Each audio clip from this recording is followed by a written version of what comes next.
Qu'est-ce qui est arrivé là-bas? Je suis tombé, c'est les gens qui marchaient. Sur toi, hein? Sur moi. Et le portail qui était déposé là-bas, c'est quand on me tirait. Ça a été. Ah, j'ai eu la blessure là. La blessure au portail. Et le pied. Bon. Ouais. Ok. Vous allez commencer par vous présenter. Bon, moi c'est Solo Tono. Je suis dans le quartier Nakaba. D'accord. Et M. Tolno, vous étiez au stade du 3 avril, le 1er décembre, lors du drame qui avait eu lieu. Et dites-moi, qu'est-ce qui vous est arrivé parce qu'on trouve des blessures sur le corps? Évidemment, j'étais au stade. Je suis rentré au stade à 15h35 pour assister à la grande finale qui opposait l'équipe des Zéropré et celle de l'Abbé. On est resté au stade. Et avant le début du match, moi, effectivement, j'avais vu un chien qui était sorti là où nous étions assis. Et les gens ont applaudi la présence du chien au stade. Là, c'était une chose qui était significative. Moi, je n'ai pas compris cela. Le chien est sorti, il a fait le détour, après il a disparu. Après la disparition du chien, il y a eu le coup d'envoi. Les premières 45 minutes ont été bien animées et c'était vraiment de l'ambiance au stade. Mais après la mi-temps, on est rentré au stade pour les deux deuxièmes 45 minutes. Après 25 minutes, les deuxièmes 45 minutes, l'arbitrage a tourné autrement. Ils ont voulu tout à coup vraiment donner la victoire à l'équipe des Zéropré, mais chose qui était vraiment impossible. Ils ont donné les 2 cartons rouges à l'équipe de l'Abbé. C'est ainsi les autorités qui étaient présentes sur le stade ont descendu pour dire non, il faut annuler le second carton rouge. Et ils ont annulé le second carton rouge. Après 5 minutes plus tard, on donne un penalty en faveur de l'équipe des Zéropré. C'est là-bas maintenant les choses ne sont pas bien. Tout est mélangé au stade. Okay. Et c'est à 18h12 minutes. Moi, j'ai regardé l'heure, je me suis dit, attends, je vais descendre. J'avais maintenant de la peur tellement que le stade était plein, dépassé. Donc, pour moi, le moment que j'y venais maintenant pour sortir vers la porte, et je pensais que j'étais seul. J'ai vu encore un grand nombre qui venait. Et je ne pouvais plus faire ma arrière. On est tombé maintenant dans l'embuscade où on bousculait les gens de gauche à droite. Et moi, en personne, je suis tombé sur 2 personnes, et un garçon et une fille. La fille est restée dedans, elle a rendu là. Maintenant, nous, on était déjà couchés là-bas, superposés. On dirait que c'est les sacs de riz qu'on a paqués dans un camion. Pour enlever, il faut d'abord commencer par les sacs de riz qui sont en haut. Et nous aussi, ça n'a pas été le cas parce qu'on ne pouvait pas enlever ceux qui sont en haut. On ne faisait que certains sortir maintenant les mains pour que nous soyons sauvés. Et là, j'ai vu un petit qui était à côté de moi. Il est venu, il m'a tiré la main gauche, il n'a pas pu. Il a appelé à son ami, il dit si tu ne viens pas à côté, on va secourir le gars là, il va rester dedans. Ce sont les 2 personnes là maintenant qui sont venues, ils m'ont tiré. Vraiment, je suis sorti. Dès que je suis sorti, ils m'ont dit de se lever. J'ai dit, je ne peux pas me lever. Et j'étais donc, couché. Vous étiez en bas? J'étais juste en bas. Les gens ont monté sur nous et j'étais couché sur les gens. Il y avait d'autres personnes qui étaient couchées sur moi. Okay. Donc, c'était comme ça. Ceux qui étaient derrière maintenant, il fallait monter sur les gens pour pouvoir passer. Mais si tu venais sans passer par les gens, sans monter sur les gens, tu ne peux pas passer. Toi aussi, tu vas rester dedans. Donc, c'était comme ça. Les 2 là m'ont tiré et à la rentrée, juste là où le portail est tombé, et c'est là-bas, moi, je suis tombé. Donc, quand je suis tombé, ils m'ont dit maintenant de se lever. J'ai dit, je ne peux pas me lever. C'est ainsi, ils ont commencé à lancer encore le premier gaz.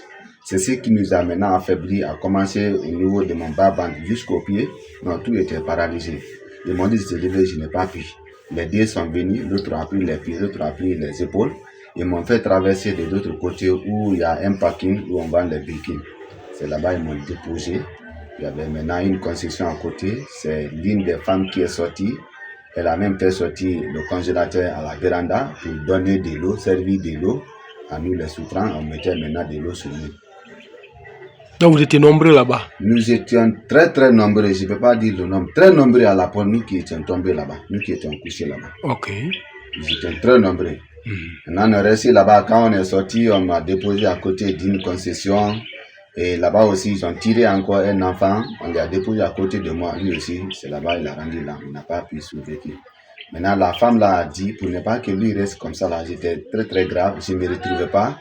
Maintenant, la femme a dit à deux garçons de me prendre, de me déposer à la véranda. C'est ainsi, ils m'ont déposé à la véranda. J'étais couché là-bas avec 5 à 6 personnes. Et on est resté là-bas, les gens là, ils ont resté maintenant à faire des choses pour que vraiment la respiration s'augmente de temps en temps. On est resté couché là-bas, ils ont encore lancé un autre gaz. C'est vraiment le gaz là qui a voulu nous tuer, mais vraiment, moi je rends grâce à Dieu. Et lorsqu'ils ont lancé le gaz, les femmes qui étaient à côté de nous sont rentrées immédiatement dans leur maison, ils ont fermé le portail. Le gaz est tombé où? Le gaz est tombé à côté de la véranda. Wow.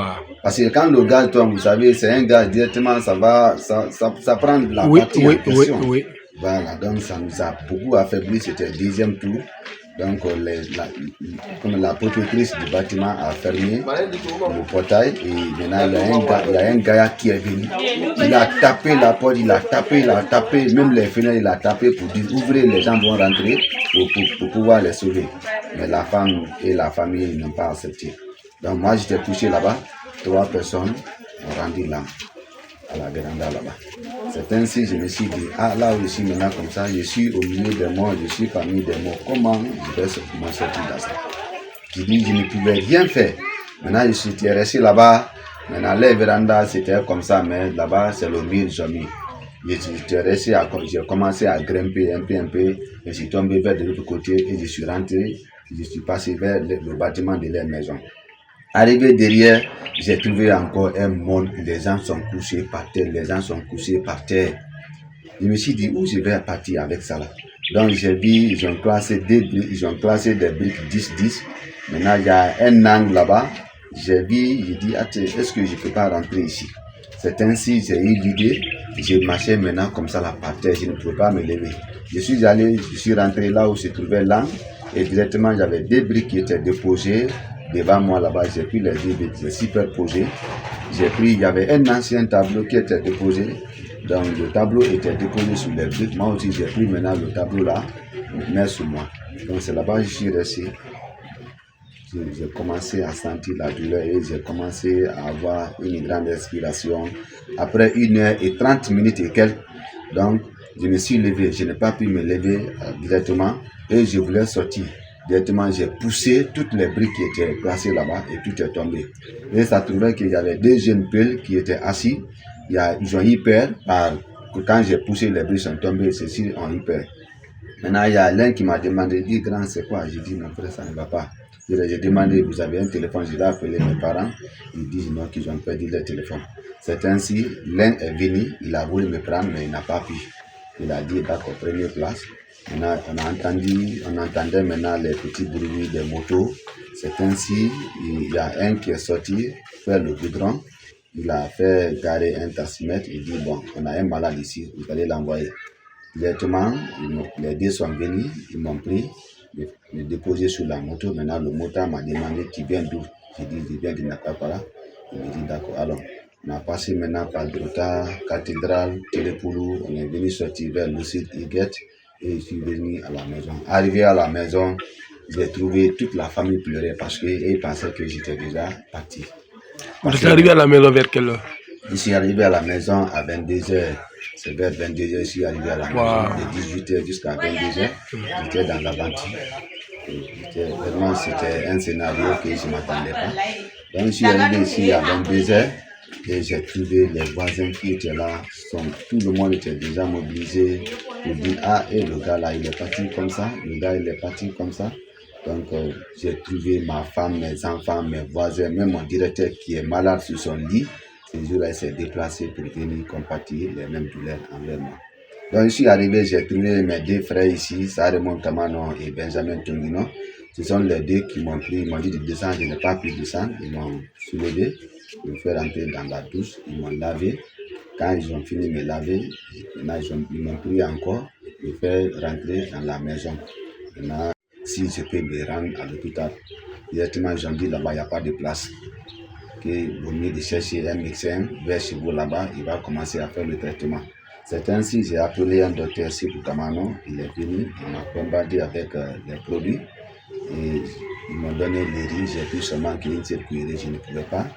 Donc, jusqu'à 0 heure, je ne sentais même pas si vraiment j'étais vivant. C'est le lendemain matin, maintenant, à 6h, 7h, je me suis dit, les gens venaient, je me suis dit, c'est quoi? Je dis, hé, moi, tu étais loin. Donc, c'est comme ça, le scénario s'est passé au stade. Et vous dites que lorsqu'ils ont jeté des gaz lacrymogènes là, vous avez rampé pour aller derrière la maison, vous avez trouvé un monde. Ces personnes qui étaient là-bas, c'était des morts ou bien? Bon, les personnes qui étaient là-bas, tout le monde est tombé par terre. Donc je ne peux pas comprendre si ceux-là sont décidés ou ils ne sont pas décidés. Mais là où nous étions partout, j'ai passé, au total 4 personnes ont rendu l'âme devant moi. Ok. Vous avez tout perdu? Vous avez perdu quelque chose là? Tout ce que j'ai envoyé, j'ai tout perdu. C'est mon âme seulement qui est sortie.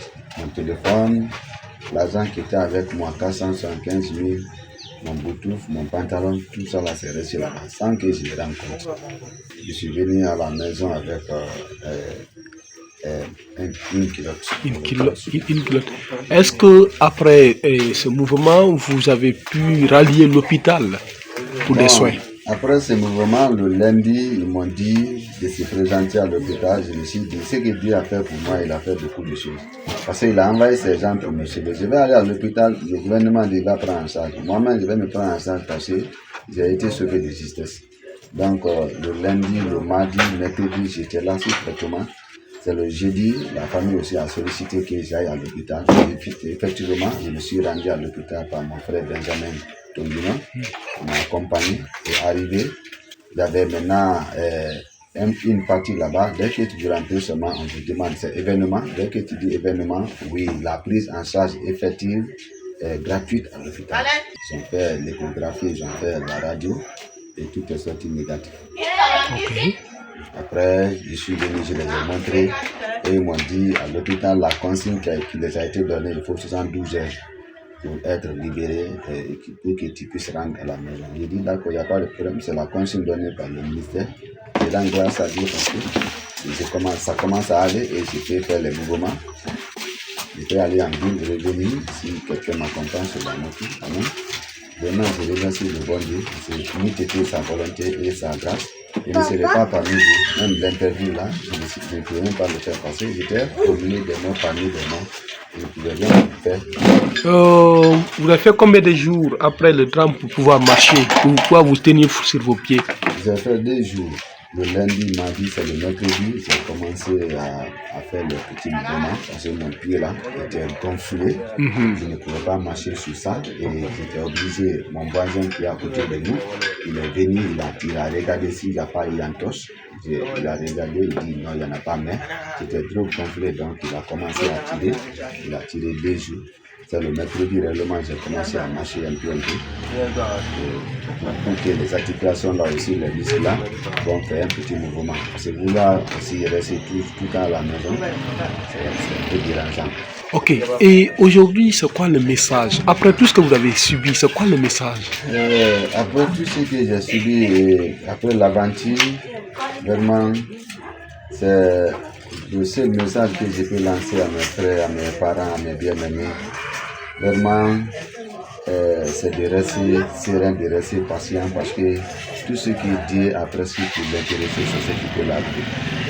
Partout, il y a maintenant les événements où les Guinéens vont se regrouper, une 50aine de personnes. Moi, en tant que moi, je ne serai plus partout. Je ne serai pas voulu d'eux parce qu'on ne sait pas ce qui peut arriver. Parce que ce que j'ai vu au stade, on ne s'attendait même pas que vraiment quelque chose comme ça pouvait arriver. Donc j'ai eu peur, donc je dis maintenant à mes enfants, mes jeunes frères, partout où vous allez voir les mouvements, même si c'est intercommunautaire maintenant pour le ballon, je préfère, comme je dis, c'est ce qui s'est passé, mais vouloir aller et beaucoup de choses peuvent arriver.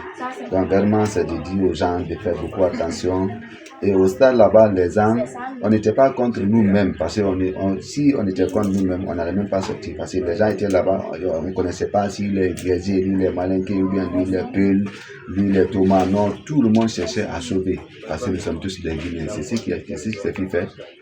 Si c'était pas seulement, si on se basait sur l'ethnie, non, on allait dépasser, on allait voir encore autre scénario qui allait dépasser ce qu'on a fait.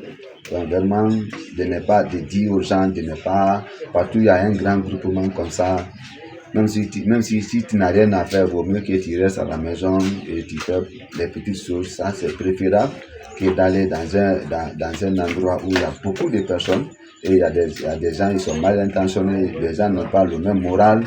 Et beaucoup de choses peuvent se passer. Donc vraiment, c'est de dire d'aller tout doucement, parce que la vie, le chemin est long. Et vraiment, la vie que nous menons de nos jours, c'est très long d'abord. Quant à moi, je ne suivrai plus un match de football en direct. Si c'est à la télé, si c'est un match que je ne vais pas regarder à la télé, je vais rester à la maison chez moi. Les gens vont venir me dire c'est ce qui s'est passé. Parce que moi, je ne m'attendais pas. Ce qui m'est arrivé au stade, oui. Et je ne m'attendais pas. Donc, on parle. Sinon, le football, c'est vraiment quelque chose de loisir qui peut regrouper beaucoup de jeunes d'aujourd'hui. Mais chacun a sa mentalité, chacun a sa manière de comprendre, chacun a sa manière de vivre. Donc, la manière que tu penses, si ton ami ne pense pas ainsi, donc beaucoup de choses peuvent se passer. Donc, le football guinéen, moi, j'en ai marre. Donc, je ne veux plus mettre pied partout, c'est pour le football, pour dire, voici des équipes qui doivent compétir. Non, je ne serai plus dedans. Je préfère rester à la maison chez moi. Si je n'ai rien à faire, je me couche et je dors paisiblement. Prompt rétablissement. Merci, monsieur le journaliste.